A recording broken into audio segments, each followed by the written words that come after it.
Cher toi, j'ai commencé mes vacances avec Louis et Alexandre à Hendaye, une ville de bord de mer au cœur du Pays Basque, à la frontière espagnole. Une semaine pour relâcher la pression de l'année écoulée, pour inspirer profondément, se reposer, se détendre et enfin lâcher du lest.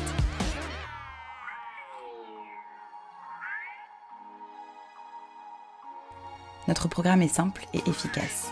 S'allonger sur le sable, se baigner, les ardeurs au soleil, apprécier les roulements des vagues, lire, manger, boire, rire, manger encore, marcher un peu dans des paysages magnifiques et même aller courir parfois pour éliminer les excès. Moi qui suis tout le temps à courir dans tous les sens, je crois que j'avais grand besoin de cette semaine sans objectif autre que celui de prendre son temps. Je sens peu à peu que je parviens à m'ancrer de nouveau dans l'instant présent, sans penser aux activités du soir ou du lendemain, en étant juste connectée à ce qui m'entoure et à moi-même.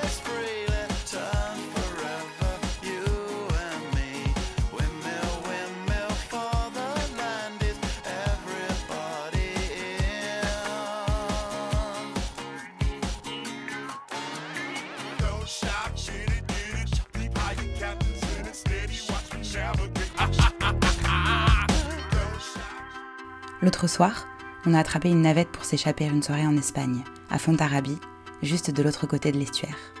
C'était comme un petit aperçu avant la semaine prochaine, puisque nous avons prévu d'aller à Bilbao.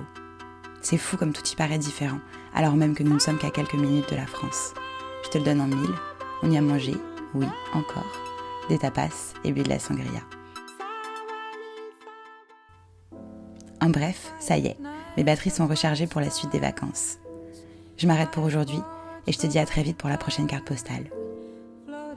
PS, je te joins également ce petit texte écrit lors d'une jolie fin d'après-midi sur la plage. La brûlure douce du soleil, le sel qui attaque la peau, l'anis du Ricard, le vent qui rafraîchit, les effluves maritimes, la peau sur laquelle l'air glisse. Tout est bon en cette fin de journée si belle, et on rit si fort que la plage entière doit résonner de ce bonheur si pur, si simple. Et mes deux amis jouent au loin. Que demander de plus que la simplicité de ces vacances tant attendues? Et le bruit des vagues, ce son miraculeux, une ivresse stupide, et toujours ces rires. Une définition du bonheur que l'on écrit délicatement, et la prise de conscience de cette chance qu'on a, les muscles fatigués de la journée, et la paix intérieure.